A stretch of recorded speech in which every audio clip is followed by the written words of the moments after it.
But yeah. Call this number. So that's happening. And God bless, because I feel like with Sonic and with Naruto and with Dragon Ball, there's a point where you look at you can't do that like 2 or 3 games in.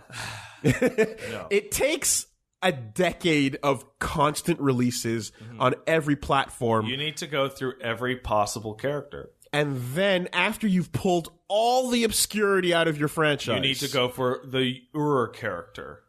The all person. You then go, you know what the new thing is? Here. Make your own. People have been doing it on the online for years. Here it is, guys. Make it yourself. Like, as much as I'm going to make fun of Sonic Forces, and boy am I really appreciate this idea, because I'm sure some people will make cool and interesting characters. Oh, no question. But more importantly, it's a new avenue for more cringe. There's going to be so much.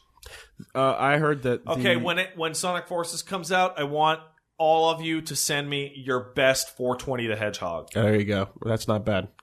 It's funny because I think about how, well, I don't know the details on this. I've just been told by somebody that one of the main reasons why the Sonic comic had to go away was because the guy who was writing them for the longest while created a bunch of like echidnas, and in the end, when they were like, "Okay, thank you," they started using the echidnas elsewhere, and he's like, "I didn't give you permission to use my characters," and they're like, "But those are Sonic characters. You made them," and he's like, "No. I was not.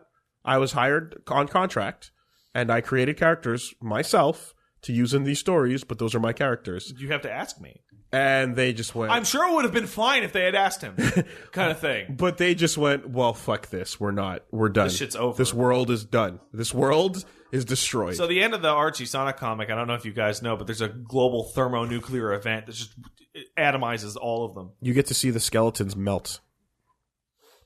Anyway.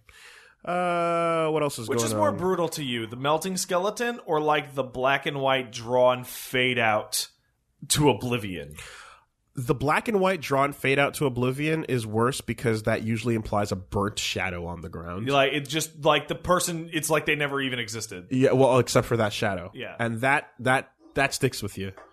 That sticks with you. Because usually those shadows are like, they weren't in a moment of, oh fuck. It was like, no, I'm just sitting here. So when I was just doing my thing. So when the Archie comic universe ended and you look at the burnt out shadow of like Sonic inflating Rouge with a bicycle pump. They were doing what they loved. They went out the way they lived. And it's just a fucking outline of like Sonic with a bike pump with a line to like a balloon with Rouge ears on it. Yep. The burnt shadow of HedgePreg. No. And the only one who remains is Shinokai. The Prego King. The Rebel King. Prego Shinokai. Sorry. The Rebel King Hedgehog. It was him behind it all. Stands above the rest.